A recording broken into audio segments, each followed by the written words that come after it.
May magandang question kasi dito si Chelsea at biglang nabasa ko lang tapos sabi ko replyan ko nga ito habang nanonood ako ng TV.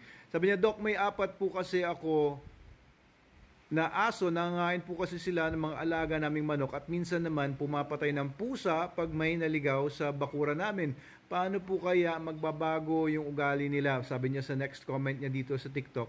Tapos sabi niya, nag dog food naman and rice ang pinapakain niya pero ganun yung ugali. So bakit daw ganun?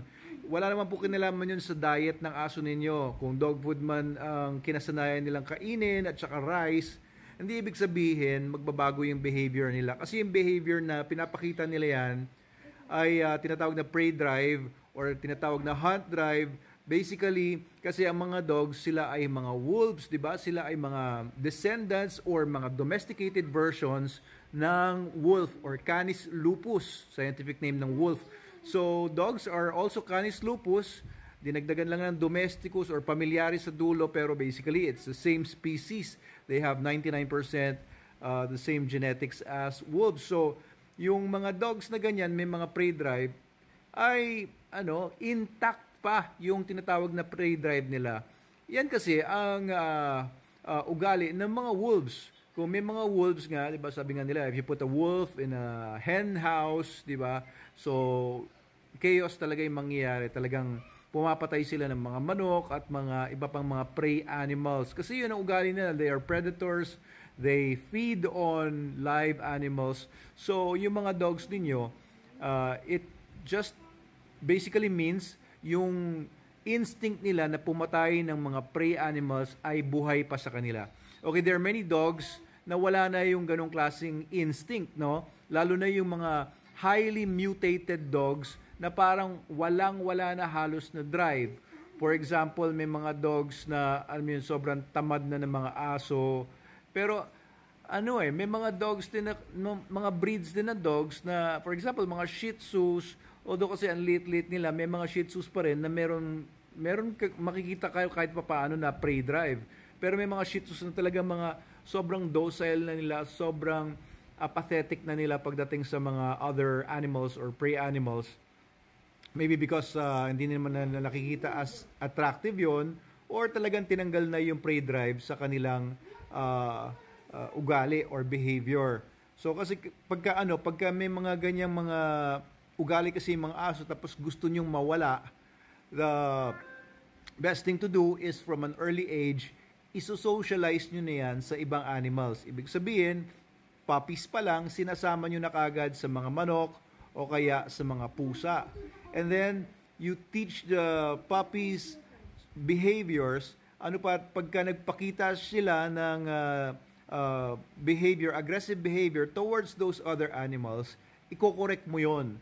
Okay, so sa Manalo K9, sa aming dog school, we can help you somehow doon sa pag-alis ng ugali na yan ng mga dogs ninyo. So kung adults na yung mga aso ninyo, medyo mahirap na yan. Puppies, very easy kasi very moldable pa, very trainable pa ang mga puppies. Pero pagka 1-year-old pataas na, maaaring may mga behaviors na sila na nakaset na sa utak nila. So it might need more time and more effort on the part of the trainers para alisin yung ganyang klaseng behavior.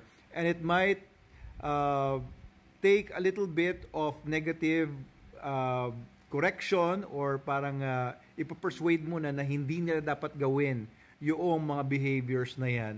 So it might be a little bit more drastic, no? Baka kailangan ng certain tools na ginagamit namin sa training para alisin na yung kagustuhan nila na manghuli o pumatay ng mga pusa o kaya maghabol ng mga manok. It's still possible. It's really possible. It could also take some drastic measures like neutering your dogs. For example, meron ako before dati na ako mismo yung nag-train ng aso na yon, and to remove his aggression towards humans, I had to remove his testicles, ni-neuter ko, castration para mabawasan yung testosterone niya sa dugo kasi testosterone is produced in the testicles.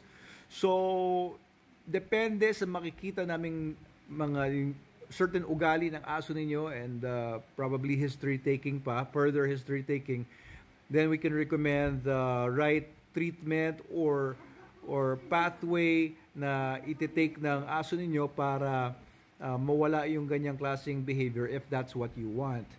Now, if you cannot afford yung dog training and you prefer na kayo lang ang mag-handle ng dog ninyo, well, ilayo nyo na lang yung mga manok, ilayo nyo na lang sila sa mga certain situations na makakahabol sila ng mga manok.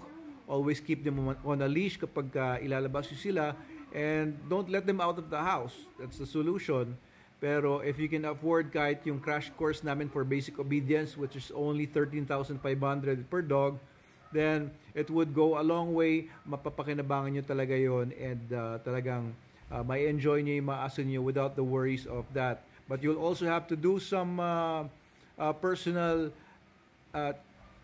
adjustment sa inyong communication with your dog. Ituturo po namin sa inyo yon during and after the basic obedience training or the crash course for basic obedience training. So yun, Ma'am Chelsot, if you want us to help you by training your dogs, we're very willing and eager to help you sa training ng dogs ninyo.